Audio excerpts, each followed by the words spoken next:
How regionalism can benefit the world. Regionalism can benefit the world by promoting cooperations and unity among neighboring countries. When nations within a region work together, they can strengthen their economies through trade agreements, shared markets, and joint development projects.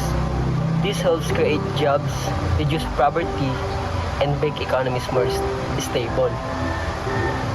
Regionalism also encourages peace and security because countries that are economically and politically connected are less likely to engage in conflicts.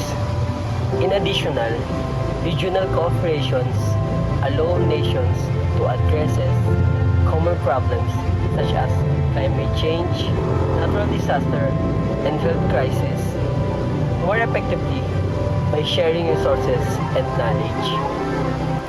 Overall, regionalism helps the world move toward greater than understanding, shared progress, and sustainable development by building a strong partnership among nations.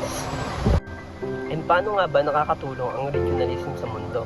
Ang regionalism ay nakakatulong sa mundo dahil pinapalakas nito ang ugnayan at pagtutulungan ng mga bansa sa isang rehiyon.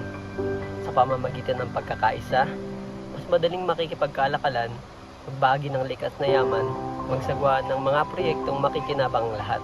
Dahil dito, lumalago ang ekonomiya, dumarami ang trabaho, nababawasan ng kahirapan. Bukod dito, nakakatulong din ang regionalism sa pagpapanatili ng kapayapaan at seguridad. Dahil mas malamang na magtulungan kaysa maglaban ang mga bansang may magandang ugnayan. Nagkakaroon din ng mas mabilis na pagtugon sa mga suliraning pandaigdig tulad ng pagbago ng klima, kalamidad at mga sakit.